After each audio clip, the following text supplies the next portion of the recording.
E você disse que o grupo Macunaíma só fez 2 montagens? O Macunaíma, enquanto escola, quer dizer, também eu acho que aí eles tiveram que fazer uma opção entre o crescimento da escola e a manutenção de um grupo. O Silvio Zilber tinha uma visão, digamos, até romântica do que é teatro. A escola dele não dava lucro, né? Então o Silvio trabalhava muito, a gente sabe de grana que ele pôs na escola, de comerciais que ele fazia. Então ele fazia comercial, que era um dinheiro dele, que ele tinha feito o trabalho como ator, e ele punha na escola, porque a escola... Investia na escola. Porque o aluno não pode pagar, para o outro continuar tem que dar bolsa. A minha época tinha aluno que morou na escola. Quer dizer, é maravilhoso isso, o trabalho que ele fez. Muita paixão. Muita paixão. Mas do ponto de vista do negócio, não funciona. Não funciona, né? Tanto não funciona que ele vendeu. Né? Ele falou assim, olha, eu não vou conseguir... Ele, de uma certa forma, sacrificou boa parte da carreira dele para tocar a escola, que era um projeto maravilhoso. E ele é responsável, então, por uma série de atores que hoje estão trabalhando aí. Foi esse esforço dele, essa dedicação dele. Sim, sem dúvida alguma. Até a escola, né? Ela permanece, mas foi um projeto dele. Ele que iniciou a escola. Ele começou com a Miriam Muniz, com o Roberto Freire. Né? Eu entrei, o Roberto Freire e a Miriam Muniz já tinham saído, mas ainda estava... Ela era ainda pequenininha, com um trabalho bem artesanal, meio familiar, vamos dizer assim, né? E depois que ele vendeu, aí a escola expandiu, aumentou, agora tem mais de uma unidade. Tem que pensar nas duas coisas, tem que pensar nas duas coisas, porque não consegue sustentar, né? Mas depois, independente da escola, o grupo não deu continuidade? Não, o grupo fez mais uma montagem e depois não deu continuidade. Muito bem. Foi nessa ocasião, então, que você esteve no grupo do Engenho? Engenho. Aí o que acontece? Aí, ex-alunos da escola, eu, meu irmão e mais outras pessoas que tinham sido recém-formadas no Macunaíma, formamos um grupo que no começo chamava Grupo Atrás do Sol, que depois passou a ser Engenho de Arte Atrás do Sol, que depois passou a ser Engenho.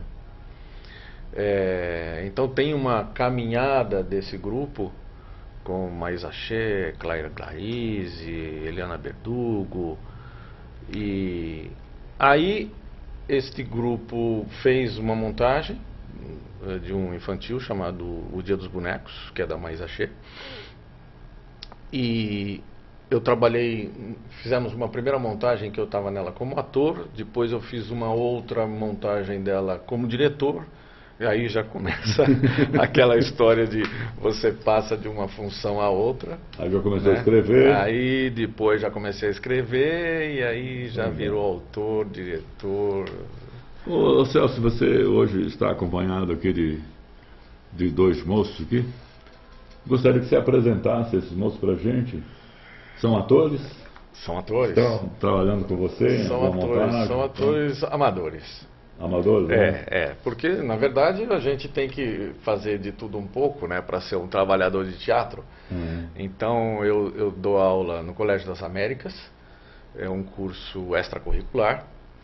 Além do Colégio das Américas, eu dirijo uma companhia, Os Inominados, que é um grupo amador.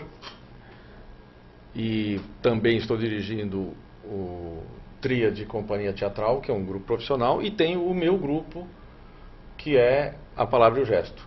Então, vou passeando por todos esses trabalhos. Aqui eu tenho duas pessoas. Apresenta os moços aí pra gente. Então, aproveita esse que já está com o microfone. Esse que está com o microfone é o Vinícius Noril, que é da companhia Os Inominados. Eu comecei a dar aula na Interacto Escola de Dança, que a gente montou um grupo de teatro lá, quer dizer, um curso de teatro lá, e a turma de lá evoluiu para um grupo independente, que é a companhia Os Inominados, da qual... É interessante esse negócio de você colocar a dança e o teatro, essa experiência. Funcionou bem? Funcionou, a gente tem ideia... E permanece tem, até tem hoje essa experiência. um dos espetáculos que eu montei, chamado Salão Aberto, é a mistura dessas duas linguagens, a linguagem do teatro com a dança de salão. Com os alunos da escola. Não. Esse era profissional, os atores do grupo dessa montagem, eles jogavam nas duas. Eram atores profissionais e também faziam dança de salão. Então, o Vinícius, né? Como é que é? É o primeiro trabalho que você está fazendo com o Celso? É o primeiro trabalho de ator? Fala um pouco do que você está fazendo. Sim, eu fui aluno do Celso na Interact, né? Junto com o grupo que hoje chama Os Inominados. E ao fim do curso, né, eu e o grupo todo resolvemos continuar com o Celso, porque gostamos, né, não só da pessoa dele, mas do trabalho de direção dele, e formamos esse grupo que é um grupo amador, né, mas com uma característica bem interessante, assim, pessoas interessadas pelo teatro, alguns até querem se profissionalizar, né, e já estamos 2 anos com esse grupo, já agora partindo para um segundo projeto de montagem. O outro moço... Isso. Olá, boa noite. Tudo bem? Qual é o seu nome? Bárbaro. Bárbaro. O Bárbaro é filho do Celso. Fala aí. Não diga. Não diga. Ô, Bárbaro, você é muito parecido com o Celso. Vocês são parentes, não? Por acaso... Por um acaso... Muitas pessoas já disseram que eu pareço alguém como um filho para ele. Ah, é? Ele às vezes também fala que ele é meu pai. Mas você não descobriu ainda. Não sei. Você está em algum espetáculo agora? Está apresentando, Sim, está montando, está ensaiando? Quando ele dá aula no Colégio das Américas, porque eu era aluno do Colégio das Américas e eu também acabei influenciando para ele ir dar aula lá no Colégio das Américas. E depois já me formei no 3º ano e acabei sendo convidado para ser assistente de direção dele. Mas como não dá para ser uma coisa só, né? Também acabei sendo ator do grupo e estou nas duas funções, como assistente de direção e como ator no grupo do Colégio das Américas. Muito bom, Bárbaro. Nós temos algum e-mail interessante aí que possa ser... Palhaço Pop. Ai, meu Deus do céu. Lá vem. Ô, Pop, só Pensa manda que um, lá tá? vem história. Oi, tudo bem, Manuel? Estou adorando o programa. Muito legal a Priscila, está muito bonita. Oh! Pop, E o Manuel? Pop, manda faça mais um comentário pertinente, Pop. E o Manuel sempre simpático. Parabéns pelo programa. Obrigado, Pop.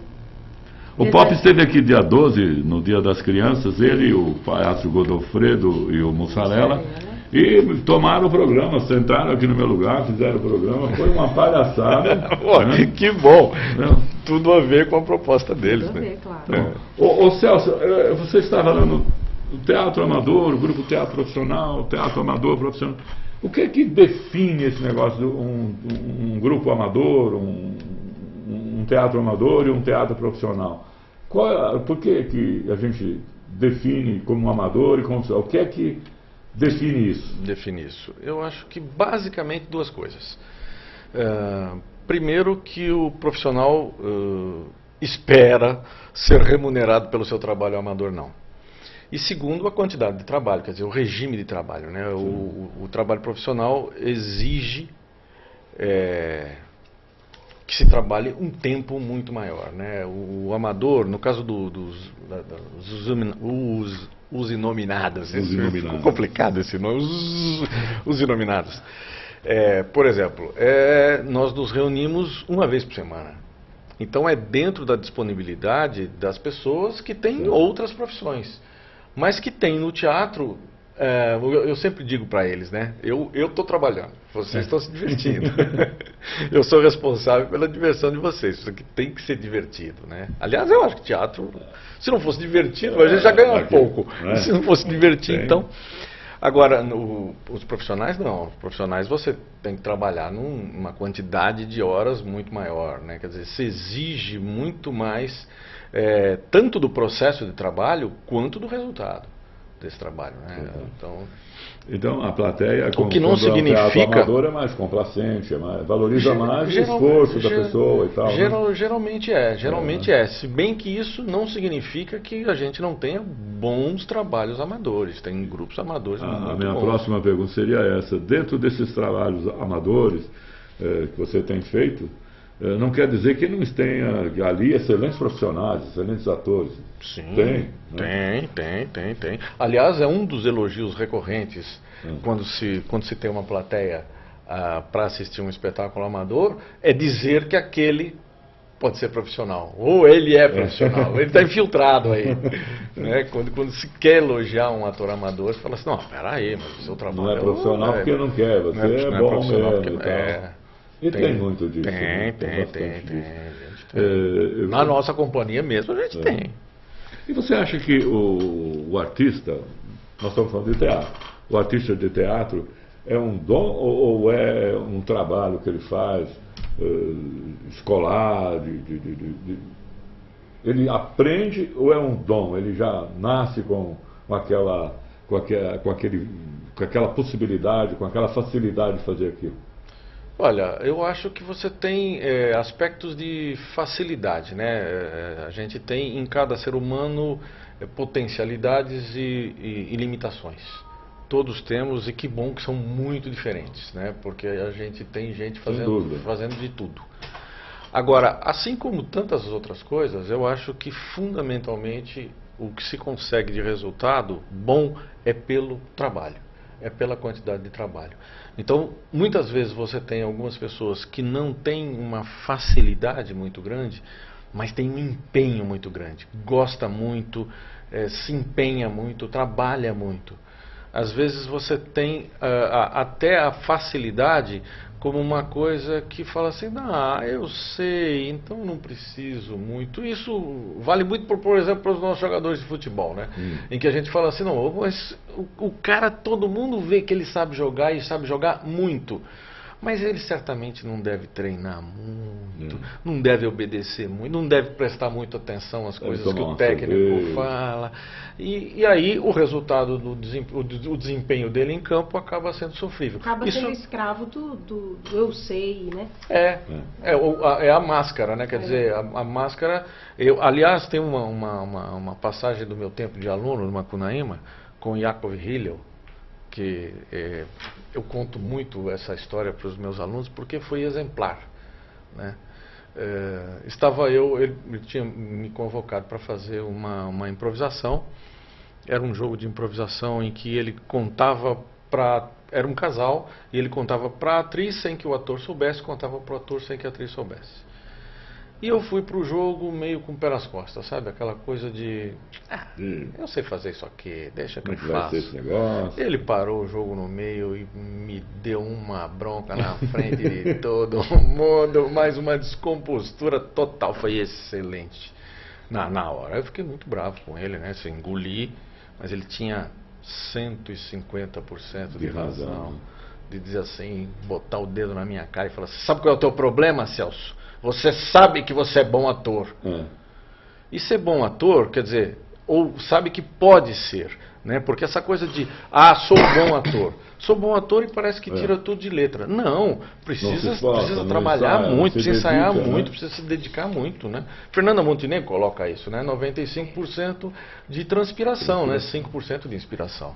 Eu acredito nisso, quer dizer, você tem os que têm mais facilidade e outros menos, mas é fundamentalmente trabalho. Eu falo isso às vezes quando alguém me faz pergunta numa entrevista sobre um conselho para os jovens que vão... A maioria das pessoas pensam em entrar, ser um ator, ser um cantor, no caso da sedução, você um ator, página de revista, virar celebridade e tal, não sei o quê. Não é nada disso, né? Muito trabalho, ele vai ter que se esforçar, é muito suor e às vezes vai até chorar, porque uma bronca de repente o cara se magoa, fica sentido, chora, né? Vai para casa dolorido de tantos movimentos, tantos ensaios, não é brincadeira não.